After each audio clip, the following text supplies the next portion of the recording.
Hey guys, what is up? Super Caveman Rocks here, and I'm here for my NACL week number 4 overview and analysis video. It is our first of the two big super weeks here in the NACL, where instead of getting 2 days of 2 series each, we now get 3 days of 3 series each. A pretty big growth here, and we've got some money matches to cover. So some of the most important weeks of the regular season for the players and for us as fans are right here, right in front of us. So I'm excited to cover it in today's video. If you are excited, let me know down in the comment section below. If you want to know my thoughts on the NACL up until this point, check out the playlist up in the iCard right now. In that playlist is every single week of the NACL covered up until this point, as well as, of course, my preseason analysis. You can kind of check and see how well some of that has either held up or how poorly some of it has held up, because it's a bit of a mixed bag. But, of course, in today's video, we are going to be going over the 9 best of 3 fully fearless series that we got across this week. We'll talk about which ones of those were our money matches, which ones were the ones that I think these players were most looking forward to, because that's definitely an interesting conversation. But also, we get a much clearer idea of where these teams are landing, because now we're actually getting 2 series in a week for most of them, all except 2 teams, and that definitely gives us a better picture of, where these teams are. And, we're getting halfway into the split. We have a good idea of where these teams are probably going to be landing in the back half, so we'll talk about that. But without further ado, let's jump right into it. If you are new here, what we're going to do is go series by series, talking about the advantages and the disadvantages that each team was able to generate. I'll be giving a player of the series and a dud of the series for each individual series that we cover, and at the end of the video, I will be giving a player of the week and a dud of the week to kind of tie everything into a nice, neat little bow. That'll matter more this week now that a lot of these teams are playing 2 series instead of 1, so excited to go over that. And then, of course, we will also be updating my personal power rankings from number 1 to number 10, kind of showing you where I think these teams are going to land at the end of the year. So, with the preamble out of the way, let's jump right into the analysis, and that means starting with day number 1. A really interesting series, Team Liquid Challengers versus CCG Esports, kicks us off. And Team Liquid Challengers is going to pick up the 2-0 series win. Spoiler alert a bit for the rest of the week. This is one of the few actual 2-game series that we got. Most of the series this week went all 3 games. It was pretty incredible, the kind of stretch that we had in terms of these series going long. But CCG's unfortunate run of playing basically only the best teams in the league continues. They've had a really tough schedule at the start of the year. I think things will get better for them. 0-3, 1-6. It doesn't look particularly good on the score sheet. That I can definitely attest to, but I imagine things will be getting better. Unfortunately, it was not the case in this series. Team Liquid is one of the best teams in the NACL. I think for, a 1 millionth consecutive year, I have underestimated Team Liquid Challengers. It feels like every single time I look at this roster and go like, I just don't really see like the crazy upside that makes them, one of the best teams in the league, and every single time they're one of the best teams in the league. And that's not even accounting for the fact that they always play better in the playoffs and when these games matter more. And so I'm done doubting Team Liquid Challengers. This is a borderline top 3, top 2-ish team in the NACL. At the moment, they really are that solid, that talented, and they really have kind of taken over, I don't want to say the FlyQuest spot, because Fly is still very good, but they remind me so much of what FlyQuest was last split, and that's this really, really talented mid laner, just dominating 1v1 in basically every matchup he's in, and translating that pressure into getting your jungle ahead, into getting your bot lane into good positions, and Jenkins popping off like he did last week. There were a lot of good circumstances. It wasn't all sunshine and rainbows, but for the most part, it was pretty good. Roamer was an easy choice for player of the series. This guy is breaking out, I would say, over the course of this split. He's certainly playing better than he did in spring. I was disappointed by his output in spring, going back and watching the spring primer that I did before we saw anything from the NACL in 2024. I was talking about Roamer like he should have been easily the best mid laner in the NACL, because I was so impressed with this Challengers League tape. I thought he was one of the 2 Korean mid laners that was going to come over and dominate. I had more concerns about Quad than I did about Roamer, and Quad was the one to really break out, and so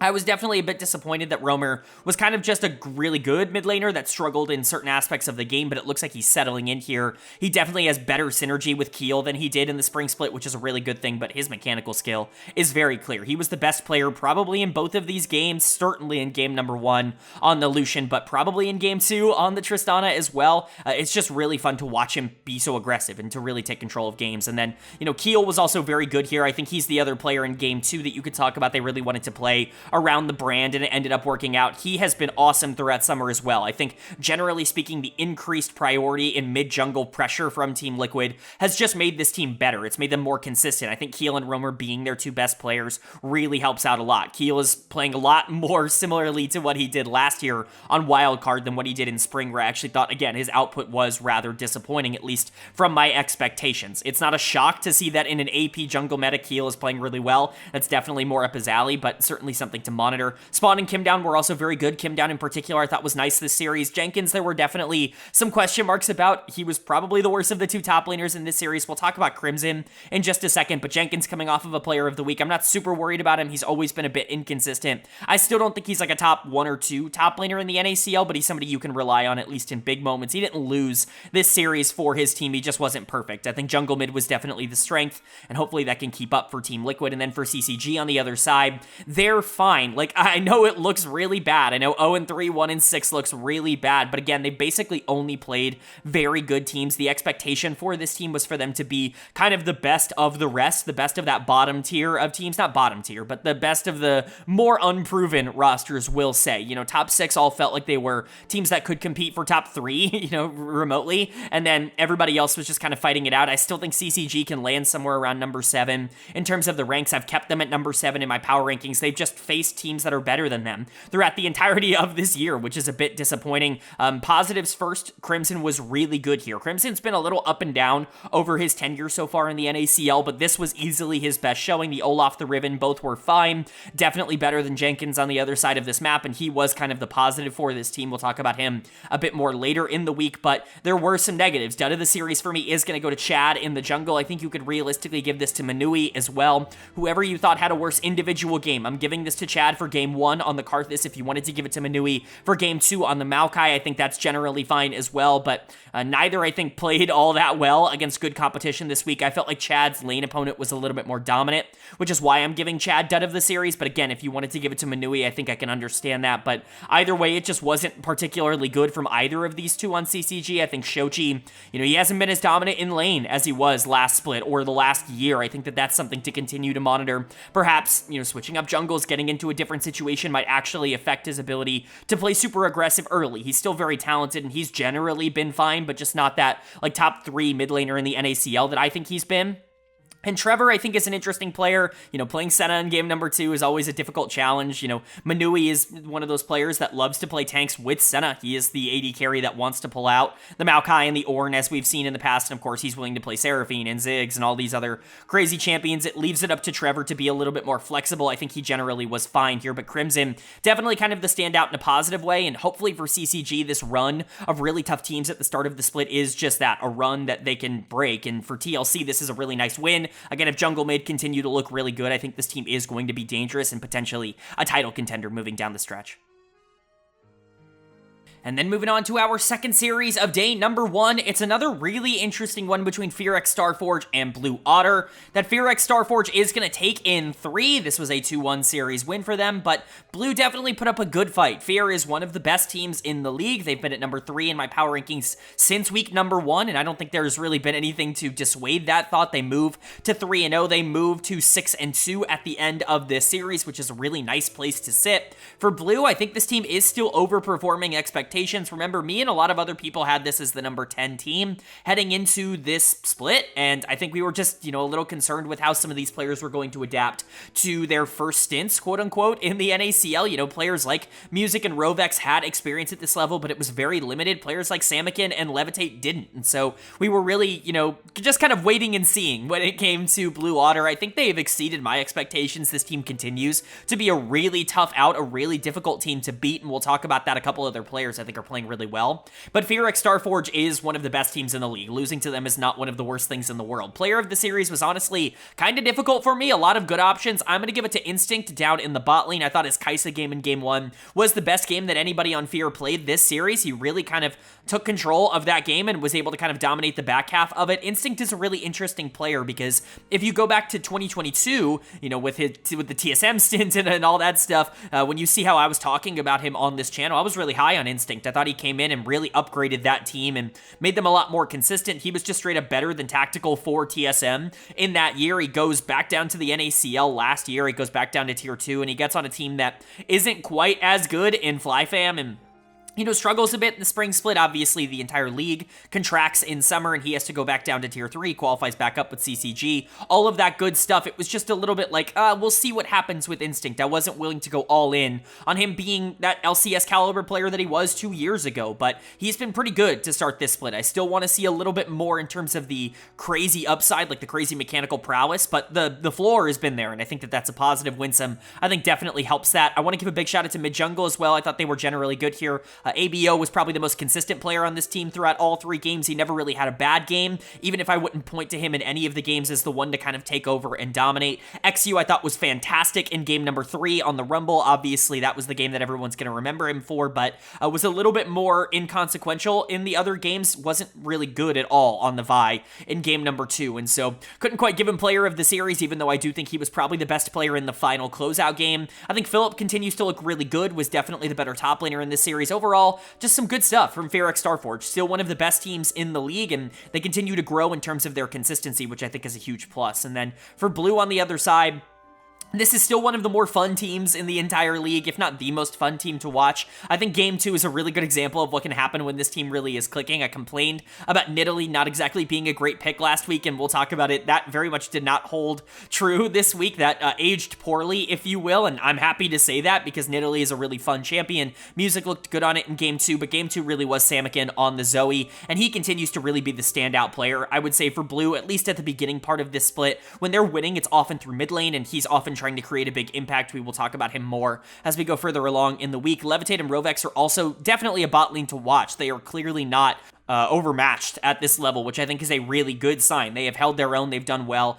Unfortunately, I have to give dud of the series to someone, and it's going to go to Quacker, mostly for Game 3 on the Cassante, where he just had no impact. He wasn't particularly good on the Olaf in Game 1 either. I don't even think he really played all that bad, and he was fine on the Renekton in Game number 2. Blue, generally speaking, across the board was relevant in this series. They never really felt like they were just getting completely rolled. It felt like, Fear had to work to beat them, which is a good sign because Fear, like I've said 100 times, is one of the best teams in the league, but somebody has to get dead of the series, and Quacker was probably the least consequential in that closeout game, so he's going to get it. Anybody who watches the channel knows I'm a huge fan of Quacker. I'm not going to try and sit here and say that I think this is something that's going to hold him down. I still think he's a very fun top laner to watch and somebody that I'm really excited to see moving forward. He's really good when he wins, and I think that's a really good sign at this level, but Blue was just a tad bit overmatched in this series, and I think that's fine. That's not the end of the world. That was honestly kind of expected. They can still be a good team even with results like this. And then for Fear on the other side, they are very, very good. They're just such a high floor team. They have a ton of players that you just kind of know what you're going to get game in and game out. There are a lot of teams at the NACL level that are very volatile, even around them in the standings. Teams like Supernova, teams like Disguise that, will have really good games and will have really bad games. Might not be consistent on a game-to-game basis. That's going to be Fear's big advantage, is that you kind of know what you're going to get out of them on a game-to-game basis, and that is a really good output. And then moving on to our third and final matchup of the first day here. It's a fun one between Winthrop University and AOE Esports, the two teams that I have in my bottom 2, at least at the current moment, in my power rankings. And just as I made the change last week, Winthrop University is going to come out on top. I moved them up to number 9. Of course, that win over DSG was huge for them last week, really proving that they are, really a talented team that has to be taken seriously. DSG is obviously in their own little slide right now, but AOE, to their credit, put up a fight in this series. I think a lot of people have just been counting this team out. They are the best team in the world in Game 2, and they cannot play Game 3 to save their lives. That is a trend throughout the entire split for them right now. It's kind of funny to watch where Game 2 just feels like they can't lose. It doesn't really matter what's going on in Game 3. Everything just kind of collapses around them, but Winthrop doing a good job to be able to capitalize and take advantage of that. I still want to see this team continue to get more consistent, but this team could absolutely be top 5 or 6. I mean, the core of slew players that are coming in just won the CLOL championships for a reason. They beat Maryville University, Dragonsteel, the team that's currently number 1 in the NACL. Like, Winthrop could be a real threat here in the NACL. There really is no reason to believe that they can't, and this was another really good performance from them in that regard. I think there are 3 players in particular, maybe even really 4, that I really want to point out. All 5 played excellent, but Aaron is going to get my player of the series here. I think he was the most impactful on Smolder in game number 3. I really do think that Smolder is one of those champions that you're just kind of looking out for and seeing if he's going to get back into the meta in any sort of way, because it is kind of that scaling AD meta, and especially in full Fearless, when there are less options, when, things like Kai'Sa and, even Senna or Jinx or things like that are taken off the board. If you still want to go for that scaling style, Smolder then becomes a lot more valuable of an option. So really excited to see it kind of get played here and actually work out. It certainly wasn't the only crazy pick of that draft. I mean, you've got, Zed in the mid lane, which is certainly something to point out, and that's going to bring us to Darkwings, who I very narrowly gave player of the series to. I honestly think you could definitely make the argument he was the best player on Winthrop in this series. I think the Syndra in game 1 was really clean. It was really fun to watch. And the Zed in game 3, I mean, we're going to meme about it because it's Zed in pro play, but it was really valuable, and pairing that up with the Rumble jungle, I think, was really, really good for Winthrop overall. So definitely want to give a shout out to Darkwings, who I thought was very good in this series. And I also just want to point out 2 picks that we saw in this series, both from Winthrop, that we actually saw quite a bit. 2 kind of unique picks that I didn't expect to see such a rise in popularity of. Definitely probably some Scrim successors here in Rumble jungle, who we already talked about in the previous series, but we're seeing once again here with, XU looking good, Winnie looking really good on it in game number 3. And then the Galio support, that's another thing that I want to point out here for Skytech in game number 2. It didn't exactly work out, and quite frankly, it's not going to work out this week, but clearly teams feel pretty confident in it. They're not going to be the only team to pull it out, so we'll talk about that as we continue to go along, but there certainly is something happening in terms of scrims that definitely show that those picks are a little bit more valuable than maybe we're seeing in other regions. But, outside of the weirdness of the draft in game number 3 with the Smolder and the Zed and the Rumble jungle, I think Winthrop still performed very well. I think there were some awesome engages from Denethor on the Gnar. Skytech was super consistent basically throughout the entire series in setting up Aaron and Darkwings and Winnie to be able to do all the things they wanted to do. Just a really good team effort from Winthrop across the board. I think basically everyone played well. And then for AOE on the other side, this team just continues to really struggle at the moment. They are finding it really difficult to close out series and to really maintain advantages. And I think unfortunately for them, it is just a bit of a talent gap. You can look at some positives in game number 2. I think Wixie and Breezy both played really well. In that second game, the Kai'Sa in particular really was difficult to shut down. I think NXI generally had a good series, which is not something we've said about him a ton at the start of summer here. He's had a really rough, really tough start to summer, but the concerns are still definitely there on the solo lanes. Barrick was continuing to start here for AOE, continued to stay in the starting lineup, and he really got picked on in this series. He did nothing in game 1. He really wasn't advantageous in game 2.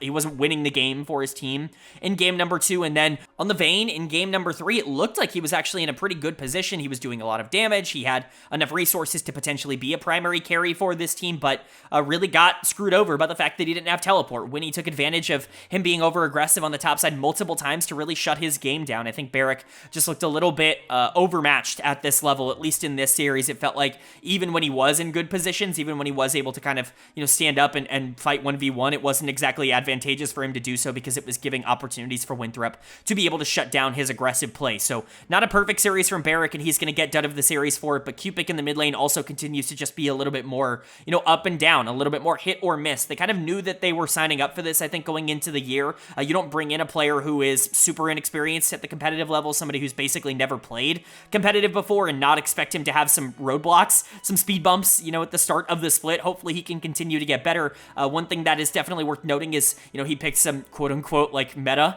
mid laners right now, the Corki, the Talia, even the Ezreal. These are more meta than things like the Lux and the Seraphine that he's really relied on throughout this year up until this point. Still don't know if that's a good thing or a bad thing. It's nice to see that he can play Corki and Talia and Ezreal and, things that are going to be a bit more meta, but, I want them to win. I want them to try to win, and so if Lux and Seraphine give you a better shot at that, it's certainly something to keep in mind, but the solo lanes continue to need to get better, and then Wixie and Breezy were also not very good in their losses. They were just so good in game 2 that I didn't really consider them for dud of the series. Overall, AOE still has very clear weaknesses, even if they are able to pick up games. I mean, they're 0-4 and they've won 3 games. That's definitely kind of a weird situation to be in, but they've never really looked competitive in those game 3s that they forced, which is a really disappointing place to be, and, we'll talk about them more as the week goes along. But for Winthrop, this is a genuinely good team. I'm not going to be surprised at all if they continue to move up in the standings. Disguise was obviously a big win, but, like I said last week, I want to see what they do with that momentum. So far, so good, at least for Winthrop University.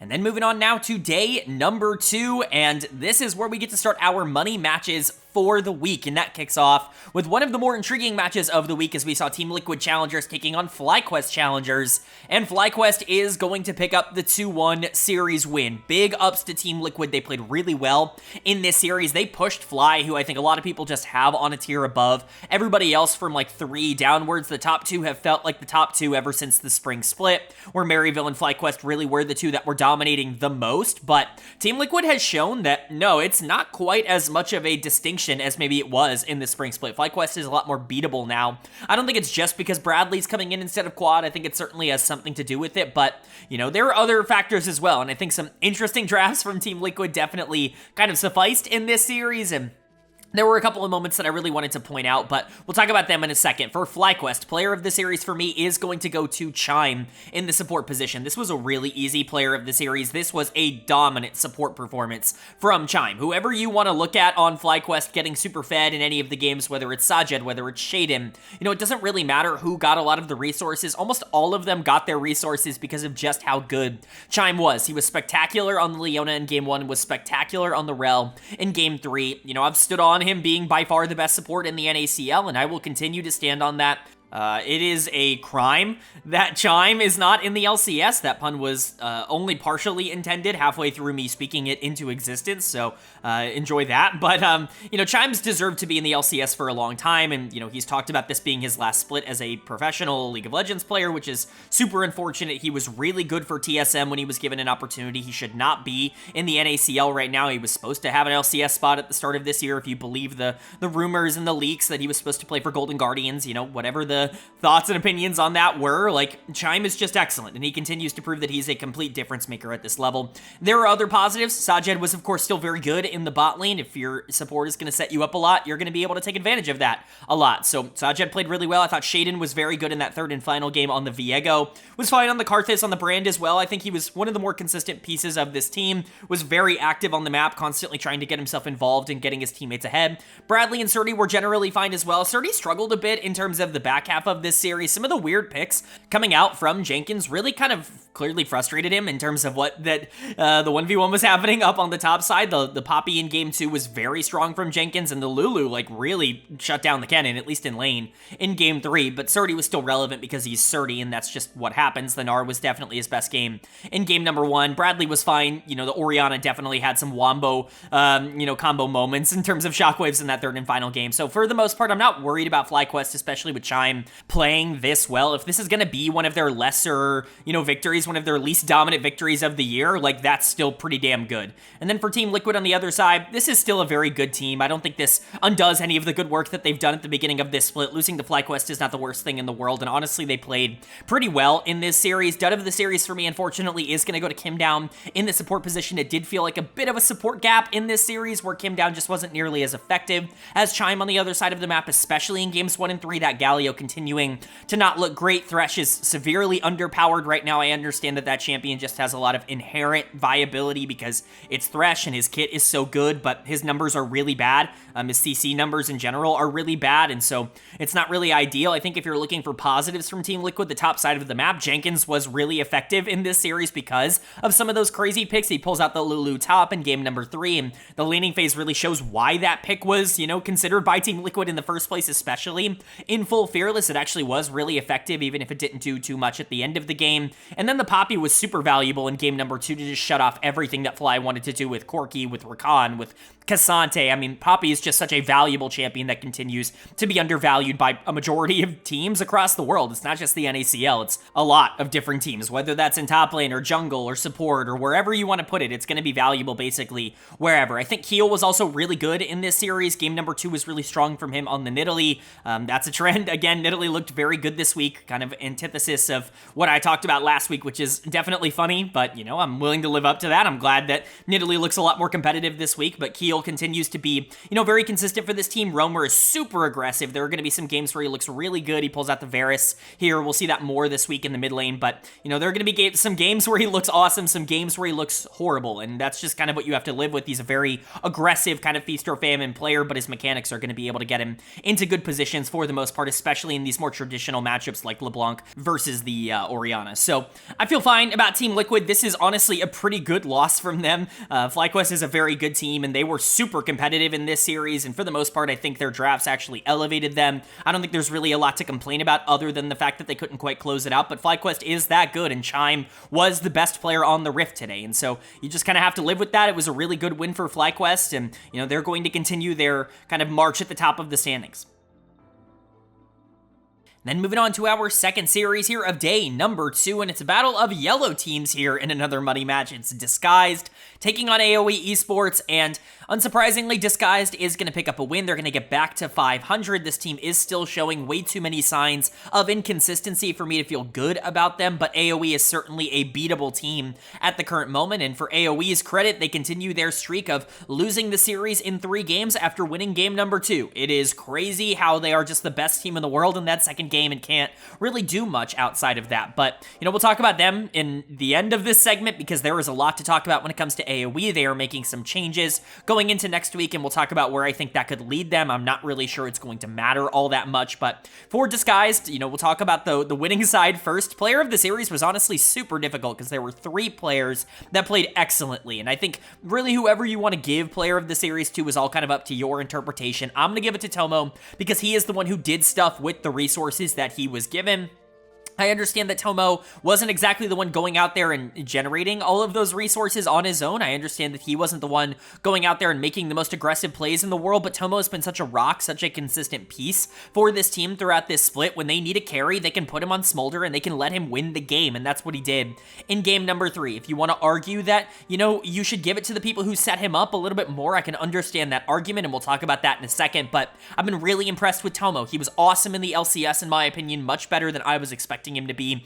Maybe not like a real game breaker, like not like a, you know, somebody who it's a criminal act that he's here in the NACL. He was a very good player in a league that really struggled with bot lane play last split and didn't get an offer when Dignitas wanted to move in a different direction. So he comes down here, but he's really kept up a lot of that aggressive momentum that he was able to generate in the LCS. And I think that's really fun. But if you want to talk about the people who set him up, at least in that third and final game, Tenacity is definitely the first person that comes to mind. I'm still on the Tenacity train. I thought he was way better than people gave him credit for last split. He was probably the second best top laner in the NACL for me last split, only behind Surdy, who I thought was the best player in the NACL. So Tenacity is somebody that I really believe in. I think that he could still be a very valuable LCS top laner if given the opportunity, and he continues to show that. His Renekton game in particular in game 3 here was excellent. I understand Barrack is not the toughest of competition on the other side of this, but still being able to win that I think is good. And Yukino was also very good in this series. Super good on the brand in game number 1. He was the one getting the resources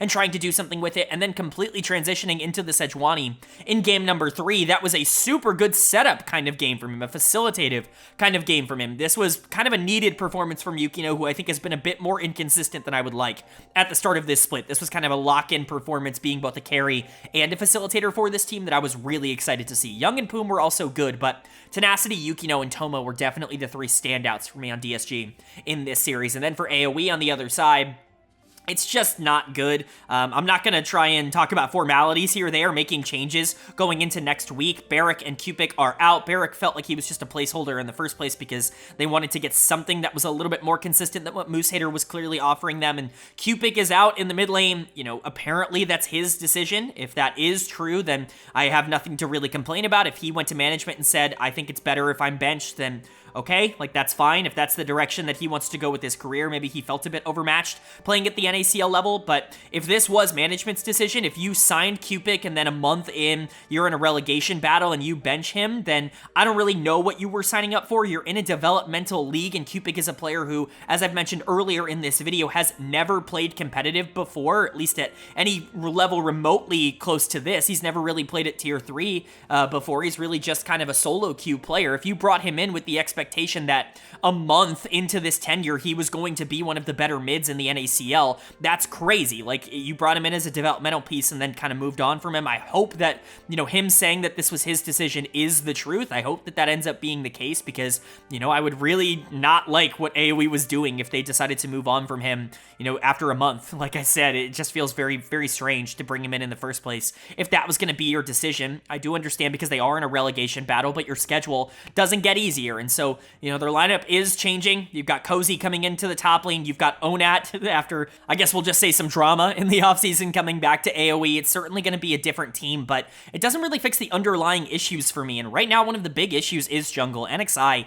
is going to get dud of the series. He is just not playing well. He was okay earlier on in the week, but this was a really bad performance. I mean, this was not good at all. Yukino completely out-jungled him in multiple different avenues. I think the Zyra game in game 1 is like the one I'm going to point to and be like, what are we doing? The Vi wasn't very good in game 3 either, but the Zyra was completely invisible in the first game, and that's why he's getting dud of the series over Barrick, who I thought was worse in game number 3 on the Aatrox, because that Zyra game was just so not fun to watch. And if you're going to play with Caitlyn mid, if you're going to play with Misfortune in the bot lane, like, you have to be willing to go make plays. The Jace had gold. The Jace was doing things on the top side of the map. NXI was just way too passive, and generally AoE just kind of run into that problem. Wixie and Breezy are fine individually, especially when they get to play from an advantage, but this team just doesn't have the consistency in the early game to get those advantages, and that's why they're losing so consistently. Maybe the new roster ends up being a bit better for them, but their schedule doesn't get any easier. You've got FlyQuest and Dragonsteel coming up. You basically already played all the easiest teams in the league. You played, Winthrop earlier this week. You played Blue Otter.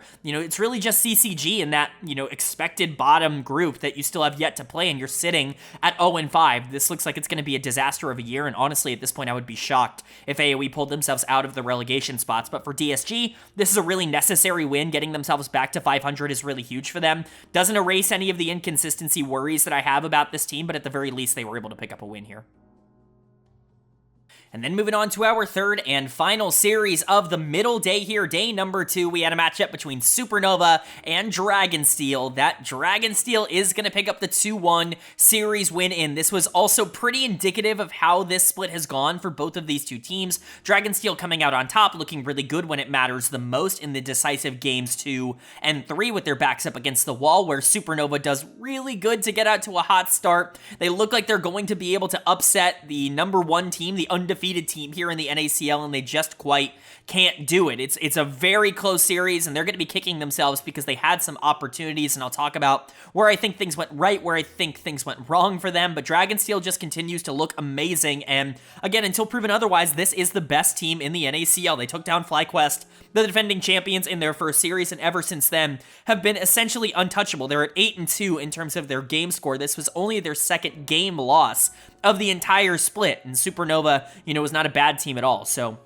we'll talk about it here. Player of the series has to go to Scary Jerry. I mean, it can't go to anybody else for that Game 3 on the Varus. I mean, he just absolutely dominated. We talked in the previous series about how Tomo did a great job of, capitalizing on the resources that he was given, and, the team did a great job generating opportunities for him to take over on the Smolder, and then he went and won them the game. This was Scary Jerry just winning the game on the Varus. This is what I talk about when I say AD carries just kind of dominating their matchup hard enough to just take over the game on their own. Now, I don't want to take anything away from not only the rest of this team, but specifically Zyko, who we will talk about in a second, also played phenomenal in this series, but the Varus in particular is really what stood out, and Jerry is going to get player of the series for it. Zyko was excellent, though, especially on the Rel in game 2, and honestly, he was awesome on the Renata in game number 3. Zyko had a really great series, and they have just lived up to the billing of being the best bot lane in the NACL. I think ever since Jerry came back in week 2, it's looked unbelievable. Lens and Diamond were on their A game today. They came to play, and they played really well, but Jerry and Zyko still were able to outduel them and just carry the game. I'm not going to say on their own. Again, I don't want to take anything away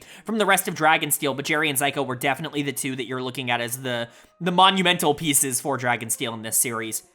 I want to talk about Yuji in the jungle. He definitely did a good job out-jungling. Kenvi was really good at finding picks at really opportune moments. I think the biggest problem that Supernova ran into across these, last 2 games was just being in the wrong place at the wrong time, getting caught out being way too aggressive, or, not having backup from your teammates, and Yuji was probably the one to punish that the most. Zamudo did a great job of just surviving on the top side of this map. A ton of pressure was put onto him as the top laner, and he did a really good job to be stable. That's not something that we said about Zamudo a lot over the past couple of years, and so it's nice to see that development here, and Spyrex continues to be probably the best macro mid in the NACL. I think generally Dragonsteel is just really fun to watch. They are a complete unit. They really don't have a weakness right now, especially with Zamudo stepping up. This is just a better version of what Maryville was in this spring split, and that's what makes them incredibly dangerous. But for Supernova, they had this in their hands. They were up 1-0 after game number 1, and they just couldn't quite close it out. I think this bot lane played excellent. Lens and Diamond have a lot to be proud of. Lens in particular was great towards the back half of this series. He tried his best to win game number 3 on the Jinx, but Jerry and Zyko were just a little bit too strong in the opposing bot lane. Diamond was excellent at the beginning of this series. He was definitely the best player in that first game on the Leona, where he was constantly creating for the rest of his team, and Lens did a great job to follow up on that on the Smolder, but the rest of this team just wasn't good enough, at least in my opinion. Kenvi is going to get dud of the series. I'm a big fan of Kenvi. I thought he was almost undervalued last split. He was really good. I was considering him for MVP last split, most valuable prospect in the NACL. It didn't feel quite right to give it to Kenvi, who came back down here to the NACL, but he's certainly somebody that I still think can be a top performer at this level, and he just wasn't good enough. He was kind of the culprit of getting caught out before a lot of these really big circumstances by players like Yuji and Spyrax, which is a really unfortunate place to be. Faisal was also generally fine, but he also got a ton of resources from this team, and so it's really hard to know, how impactful he would have been in the isolated matchup. I think Toasty could have done a lot more. I think the difference between Toasty and Spyrax was very clear in this series, whereas Toasty is this really talented young mid laner that is kind of rising through the ranks, but maybe doesn't have the macro experience that someone like Spyrax has to be able to affect the map, even if he's not dominating the 1v1. I think that was something we definitely noticed here, with Toasty being a lot more willing to just kind of play in lanes. So Supernova, I think, is still fine. I'm not freaking out about this team at all. Losing to Dragonsteel is not the end of the world, even though they're going to go below 500. Lens and Diamond looked very good, and honestly, you got some out-of-character performances from Kenvi. I think this team will be just fine moving forward, but their tests are not going to stop after this series. We're going to continue that later on in the week, but for Dragonsteel, this is a really nice win, and it puts them in a great spot. 4-0 is just about as strong as you can get. 8-2 is just about as good as you could possibly get. The bot lane looks great. Yuji is, carrying that MVP form, and Zamudo actually looks like an upgrade in the top lane. This is looking like one of the scariest teams in the NACL. But that's going to bring us to our third and final day of action here in the NACL in week number 4, and we kicked off day 3 with another money match. It's Blue Otter taking on CCG Esports, and CCG is finally going to pick up their first win of the split, at least in terms of series. They're going to move to 3-7. It's not a perfect record in terms of game score. Things could definitely be a bit better, but their schedule's been incredibly tough, and I think they finally got an opponent that is somewhere around their skill level, and they were able to come out on top in this one. I think there is a lot to praise in terms of CCG, and there's a lot to praise in terms of Blue Otter as well. Honestly, this continues to be one of the most fun teams to watch in the entirety of the NACL. It's unfortunate that some of these games aren't going their way, because they had the most dominant win of this series, the most convincing win of this series in the second game, and they just couldn't really get much else out of this series after having leads in games 1 and 3. So I imagine it has to be pretty frustrating for them, but we'll talk about that as we continue to go further along. Let's talk about CCG. First and foremost, player of the series for me is going to go to Trevor. He was excellent. Not only did he have that really fun play to kind of win them the game in game number 1, but he was really good in game 3 on the Braum, was really able to keep people off of Manui on the Aphelios, and really keep the game alive. I think in a lot of pretty interesting situations, you're relying a lot on the Braum to be your primary frontliner here, because the Jax and the Vi, while they can do it, aren't exactly going to be the ones going in first. And Chad, to his credit, actually held a lot of those Vi engage tools towards the end of a lot of these fights in order to make sure that he got them on the most valuable targets like the Zeri after, the enemy team Blue had exhausted a lot of their protection resources. So you really needed that frontliner to be able to actually, keep things alive in that third and final game, and Trevor was that. He was the most important player in game 1, basically single-handedly won it with that flank. So really not a lot to complain about. Trevor continues to look really good so long as he's playing with these Fear boys. It's really funny when you get them back together and you put them in a good situation. Like, they're all playing well, again, at least individually, and, Trevor, I think, is a good example of that. Manui was also very good here. He was the primary carry in this series in terms of where they wanted to put their resources. You could argue he was the most important player in that third and final game on the Aphelios, and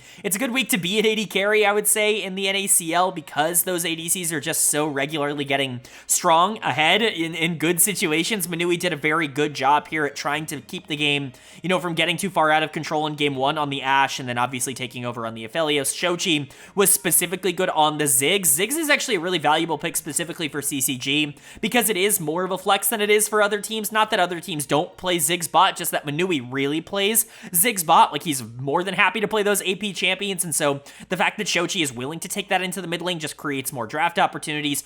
Crimson's scoreline looks really good. He got a ton of kills on the Vayne in game number 1. I don't know how many of those were him, like, actively dominating, but this still was by far his best week in the NACL, and it does seem like he's getting more comfortable and getting more familiar with the game as, you know, he continues to move up the ranks, which is a good thing in Chad. You know, a couple of really good engages, very hit or miss. It's kind of always been what Chad is. There's going to be really good and really bad moments in each game that he plays, but you just have to hope that the good moments come at the right time, and they did in this series. I think bot lane was definitely the standout for me, but CCG is just going to be happy they picked up their first win here. And then for Blue on the other side, again, this team makes everything so competitive. They make everything so close, and yet they're not able to walk out with a win. Dud of the series for me is once again going to go to Quacker. I think this series was definitely worse than his first series. He just didn't really do anything here. The Cassante in game 3 was essentially irrelevant. The Darius really didn't work out in game number 1, even with resources invested into him. I know that there were some, you know, flashy moments, but he really wasn't all that relevant in this one. I think he'll be fine. Again, he is kind of a feast or famine player. He's a North American top laner. North American top laners are going to be a bit more feast or famine than you get in a lot of other regions. They're going to have really good games and really bad games, and you just kind of have to live with that. Unfortunately, this just felt like one of the less impactful Quacker series that we've seen in a while. I think when you're looking at positives, it's really easy. Samakin in the mid lane. I mean, holy crap, did he play well. Honestly, there were a lot of moments where I considered giving him player of the series. He truly was that good, like on the losing side. I think you could make an argument he was the most talented player in this series. He won and was constantly creating pressure every game. Like, he just was so consistent at being able to generate positive plays for his team, and I think that that is such a huge asset. Levitate, Rovex were also really good, I think, for a majority of this series. Music had good moments, had bad moments. You take the good, you take the Lilia in game 2, maybe not so much the Amumu in game number 3, but Blue is just one of those teams that's going to be so fun to watch. They're going to be super competitive in a lot of these games, and yet I really don't know how successful they're going to be. That's, you know, a wait-and-see approach. I think this was a series that kind of really was going to show us a lot about Otter. I think that they are a top 8 team as I've had them ranked, but that's becoming harder and harder to kind of latch onto. Not that because Otter is bad, not because 1 and 3 is a horrible place to be, but because there are so many teams that are really good right now. Really, there's only one team that feels like they are a bottom 2 team, and somebody else has to fill that spot. So Otter's going to have to get moving relatively quick here. And then for CCG, this is a really nice win. This puts them in a much better position. They were really kind of in a bad state. If they would have went 0-4 here, it would have kind of been panic mode for CCG about being a bottom 2 team. I still think that there was a lot of upside towards what they offer as a unit, and I think we're clearly seeing that when they start to play teams that are kind of around their skill level. Their schedule has just been really tough, and I think hopefully having that break and a little bit of an easier time, you know, in the back half of this split is actually going to give them some confidence if they do make top 8. And then moving on to our second series, and this was the matchup that I think a lot of people were most hyped about going into the week because it's kind of a rematch of the CLOL Championships if you really think about it. It's Winthrop University taking on Dragonsteel, and Dragonsteel is going to pick up the 2-0 win and their revenge on, you know, the Slew boys. I know it's a little bit different here. The top laners are different. Niles is out. Surdy is out, which is definitely kind of a game changer, but Dragonsteel definitely coming into this with a point to prove with some money on the line, and they make it worthwhile. It's one of the few actual 2-0s we got this week. If you've noticed, we've basically just been talking about 3-game sets for the last, like, 3 days, so it's definitely fun to see one team just come out and dominate. 2 sub 24-minute wins. I mean, just real pure domination from Dragonsteel, them being the better team. And I think you can point to quite a few members of the team being really effective in that role. In game 1, it was Yuji on the Nidalee that just was everywhere on the map, was constantly controlling the game, really dominated the pace of play, and really just kind of out-tempoed everything that Winthrop wanted to do. Of course, the Poppy helped. Of course, the Corki helped. Asriel and Rel were generally fine, but Nidalee was the one kind of running it. And then in game 2, it was all about the bot lane, at least for me. It was Jerry and Zyko once again stepping up, and Jerry is going to get player of the series once again here. I think we can pretty confidently say that this is the best bot lane in the NACL. I don't even really think they have like major challengers at the moment. That's how good these two have been, because the tenure is just so long in terms of their success. The consistency is there. They really pulled out a lot of fun stuff last split, and in spring they really emerged as one of the best bot lanes in the NACL, and now they are staking their claim to clearly being the best bot lane, and players that absolutely should be in the LCS going into next year. And Dragonsteel has a very interesting opportunity to potentially grab that spot. We still don't know all of the details of how you're going to qualify for that, but if Jerry and Zyko keep playing like this, they're going to play their way right into LCS, right into tier number 1, which is really fun to see. They were excellent here. Spyrax is also someone that I really want to highlight. I'm really high on Spyrax. I've said it a lot over the past year or so. Spyrax is a player that I think almost gets under-talked about and undervalued by a lot of NACL analysts because he does play on such a good team. Yuji and Jerry and Zyko have really kind of emerged as stars for Dragonsteel. I think Spyrax is just as much of a star, just in a very different way.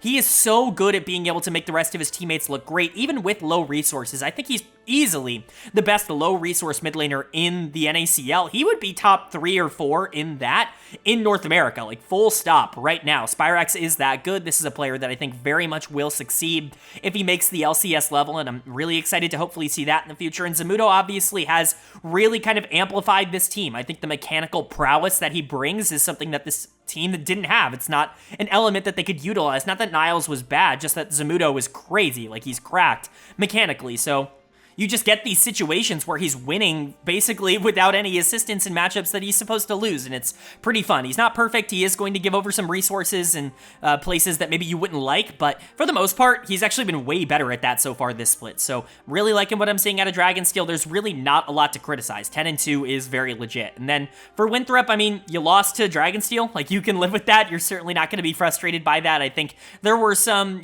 feelings that maybe they should have come in and, done about as well as they did in CLOL, but like I said, losing 30 actually does matter, and Denethor, while he did play well in this series, wasn't going to be enough to kind of push that over the top. I also think that bot lane obviously took a little bit of a step back. Skytech is going to get my dud of the series here. He just was never really in the right place at the right time. I think Skytech's a good player. I think Dragonsteel's bot lane is just ridiculous, and I think Yuji was everywhere on the map, especially in that game 1, but the Nautilus was, basically free gold for Dragonsteel. The Renata certainly wasn't doing anything in that second game, so not ideal there. I think Winnie and Darkwings also just got completely outplayed by their compatriots on the other side of the jungle mid matchup. I just don't think it was a particularly good series for Winthrop. Aaron, not looking great, was given quite a bit of gold, but didn't really get to do anything with it. Winthrop was, just a little bit outclassed, and honestly, it's to be expected in a matchup like this. Dragonsteel just is the best team in the league, and Winthrop still has a lot of room to grow. This could still be a top 5 or 6 team in the NACL, even with a result like this, in terms of where you could project them. It's just really hard to kind of distinguish that middle tier, as we'll talk about once we get to the power rankings, but I'm not feeling too bad for Winthrop. I'm just feeling really good for Dragonsteel. This is, right now, by far the best team in the NACL. They have proven that over and over again, and really we're just waiting for anyone to be able to challenge them from completing what very well could be an undefeated run.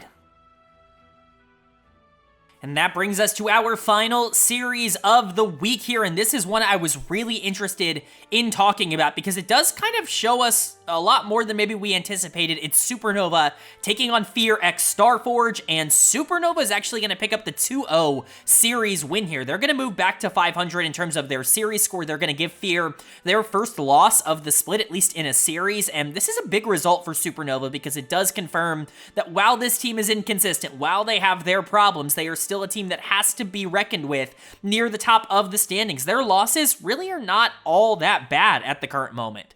They've only lost to Team Liquid challengers and FlyQuest challengers. Those are two of the best teams in the league, and so it's really hard for me to feel bad about Supernova, for me to not feel like this is one of the better teams, because this is a pretty massive win for them. Similarly to CCG, they've had a really rough start to the year in terms of their scheduling. They basically play all of the easier teams in the back half, and they've still, managed to walk out of this at 2-2 at 6-5 in terms of game score, which is a really nice place to be, and honestly, I feel pretty good about this team. For Fear on the other side, there were some cracks in the armor that perhaps weren't there in their first couple of series. I'm not feeling bad about this team at all. What this does is confirm to me that the upper cluster, specifically the top 5 teams in the NACL right now, are all title contenders. It really does feel like a Dragonsteel at the top, and then 2 through 5 is just whatever order you want them to be in at this point, and that is a good sign for the NACL, even if this is a rough loss for Fear. So we'll talk about it. Player of the series for me was very difficult. I think Toasty was excellent, and honestly, probably deserves player of the series for being the most consistent player across both games. He was really good in particular on the Ezreal mid in game number 2. I thought that was really fun to watch, but Faisal was just so flashy in game number 1. I had a really hard time not giving him player of the series. I think the fact that he was the better top laner in both of these games was really telling for me, and honestly, it's just good to see Faisal back, dominating again. I don't think he's ever really been bad. He wasn't bad for Supernova. Last split, I don't think he was bad for FlyQuest last year. I certainly don't think I'm as negative on his time there as, I might seem on this channel every once in a while, but I don't think he's been that game breaker that he was on Fear in that first split last year. I think that he really kind of broke out as one of the most interesting top laners in North America, and we've been waiting for him to kind of cement his spot up there with players like Surdy and players like Tenacity here in the NACL, and I just don't think it's quite been that. For me, he's kind of been like one step below them, but this is the kind of performance that you need to show in order to get onto that tier. This was an awesome Camille game 1. It was a really good Renekton game 2. I'm happy to see Faisal doing well, and against his former organization here, it's always a very funny set of circumstances there. Toasty, of course, also facing his former org. Lens facing his former org. Quite a few former Fear players here on Supernova, but Toasty was very good. I don't want to discount that. Kenvi was super good in game 2 on the brand. He did a billion damage in that game. He was much better than he was earlier this week against FlyQuest, where he really did struggle in that matchup. And Lens and Diamond were also pretty solid. What I really like about Diamond, and the reason I'm so much higher on him than you'll see other analysts being, like the reason I still think he could be a very successful LCS support, is because he's just not afraid to pull the trigger. He's really not afraid to go for aggressive plays when he knows it's the right time. He knows when he needs to go in. Sometimes it does come back to bite him, especially if his teammates aren't there to follow up, but for the most part, if it's working really well. So I feel good about Supernova. This is a really fun team, and if Toasty continues to grow, he's on a great trajectory right now. If Faisal can get to that elite top lane status, if Kenvi can get back on track, Lens and Diamond have been playing well. This is a very scary team, one that could compete for top 2. And then for Fear, obviously not ideal to lose your first series of the split here. I think you would have preferred that to be FlyQuest or Dragonsteel or one of the teams that is projected to be a bit better than you than Supernova, but I don't think this is that bad of a loss. I think Supernova's a good team. I think Fear still has a lot to take away from this. They didn't play perfect. I think that there are a couple of players that probably needed to play better. I think Philip is going to get done of the series here, just out of position quite a bit on the Mundo in game number 2. Even if he was dealing a ridiculous amount of damage, that champion is in a really weird state. It's really fun to watch him at the pro level because he's just such an interesting champion, but he's certainly not perfect. And then the Cassante also wasn't great in game number 1. I think Winsome struggled in this series to be able to make impactful engages on things like the Nautilus, and the Rakan Diamond on the other side was just a lot more, I guess, willing in terms of his engages. He was a lot more willing to just pull the trigger and go for it, whereas Winsome felt like he was a lot more kind of tethered to trying to play with the rest of the team. I think XU needed to be better in the second half of game number 2. ABO was super aggressive and was constantly willing to try to trade 1v1, but really all that did was get Toasty into a really good spot. I think Instinct was generally fine, but, there are pluses and minuses to this Fear performance. I think, Winsome, maybe not pulling the trigger at every opportunity is generally a good thing. That makes him a little bit more of a control-oriented player, but in this situation, it didn't work out. ABO trading 1-for-1 in a lot of these situations is okay, but in this case, it didn't work out. Philip playing Mundo and positioning really aggressively, often you can get away with that because of the ultimate, but in this game, it just didn't work out. These are things that I don't think are all that bad at a concept level. They just didn't end up working out in this series. I think Fear is going to be just fine. They're still in a really good spot in terms of their record. I think they're still a top 2 team in terms of their record, even at the end of this week, which is a really nice place to be. They just might not be as locked in to that top 3 spot as I had made them out to be. It really does feel like specifically 3 to 5 are all basically the same team. We'll talk about that a bit more when we get into my power rankings, but this is a really nice win for Supernova, and it really puts them on the map. Again, their only losses have been to the 2 LCS-affiliated challenger teams. It's not bad at all. It's not worst case scenario for Supernova. They're still in a pretty good spot, and honestly, I would expect this team to continue to get better moving forward. Alright, but that is going to do it for my NACL Week 4 overview and analysis video here in the Super Week, the Money Week, if you will. And we had some really good games, and, we got some really interesting results, which is why up on the screen now you can see the updated standings. After 4 weeks of action, we have a much clearer picture. In fact, no, real ties in the NACL right now. There are ties in terms of series score, which is how they formatted on the broadcast and on Leaguepedia and all of those things, but I've gone and sorted them by game score as well, and that means there are no more ties to talk about, and so we can just go through 1 to 10 and talk about where these teams are landing, and of course we can talk about them in terms of my power rankings as well, which you can see on the right of every single team. You can see power rank. That's where I personally power rank these teams from number 1 to number 10, and changes how that has changed from last week to this week. We can go over the changes, but honestly, again, there really aren't all that many because there really weren't all that many shocking results in terms of what happened. The only change is going to be Fear falling down to number 5. I feel so bad about doing this because Fear is still a team I believe in to make, top 3, top 2, somewhere around there. I still really believe that they are a big favorite to do that, but right now, Team Liquid and Supernova are also favorites to do that. Team Liquid feels like they have to be number 3. Honestly, I feel crazy putting them any lower than number 3. Top 2 feel pretty good staying where they are, but Team Liquid is clearly, in my opinion, the 3rd best team in the NACL right now. And then wherever you want Supernova and Fear, I think is fair. I have Supernova at 4 because they just beat Fear. And honestly, Fear's had a pretty easy schedule at the start of this split. Their best win, I guess, is probably against DSG. That hasn't exactly turned out to be the biggest win of all time, but the Supernova win did, make me feel more confident in them right now. So they're going to move up to 4, and Fear is going to fall down to 5. But again, any slight slip up from any of these teams is probably going to get them knocked down to number 5 and potentially even lower because there are a lot of teams coming for them at the bottom of the standings. That being said, the bottom of the standings aren't really going to change all that much. DSG ended up winning this week. They did a pretty good job of getting back on the right track. Again, granted, it was against AOE, which is not exactly the hardest win of all time, but still, they were able to go out and do that, which is what they were supposed to do here. CCG ends up picking up that win against Blue Otter, and that means they stay at 7. Otter stays at 8. And then bottom 2 stayed the same. I still believe in Winthrop, and I still believe they should claw their way out of this position with some other big wins, but they haven't exactly proven anything yet. Again, their only real big win is against DSG, who is struggling, and they have a win against AOE. Great. That's awesome. But I need to see this team consistently beat, CCG and Blue Otter, which I think is certainly possible, and they'll have the opportunity to do so next week. So I'm excited to see that, but those are my power rankings. Let me know what you agree with or disagree with down in the comment section below. Always love hearing your thoughts and opinions, but it's time to move in to my player of the week and my dud of the week for week number 4. Player of the week was a super easy choice. It's going to go to Scary Jerry. I didn't even really have to think twice about this. He was by far the best player in the NACL here in week number 4. This was a phenomenal week for Dragonsteel and for Jerry in particular. In fact, so good that his running mate Zyko is the number 1 honorable mention, the runner-up here, if you will, for player of the week. Dragonsteel's bot lane was the most noticeable, I'm positive, I would say, for any team in the league this week. They really are dominating, and they are making a strong case that it's not even close. They are the best bot lane in the NACL. The other runner-up, the other honorable mention is going to be Chime, the support for FlyQuest. Only played 1 series this week, but he was awesome in that 1 series, completely dominated, every single game that they ended up playing, and, it was really fun to see against a good Team Liquid team, too, mind you, so really happy to see that. Chime continues to look like maybe the best individual support at this level, but Jerry and Zyko dominating as a duo. And then dud of the week, unfortunately for me, is going to go to Barrick, the top laner for AOE. Changes are being made to this AOE roster. Barrick stepped in and was a substitute, essentially, for them, and he did admirable in that role. I don't think he was necessarily horrible, but it is worth noting that he didn't play well.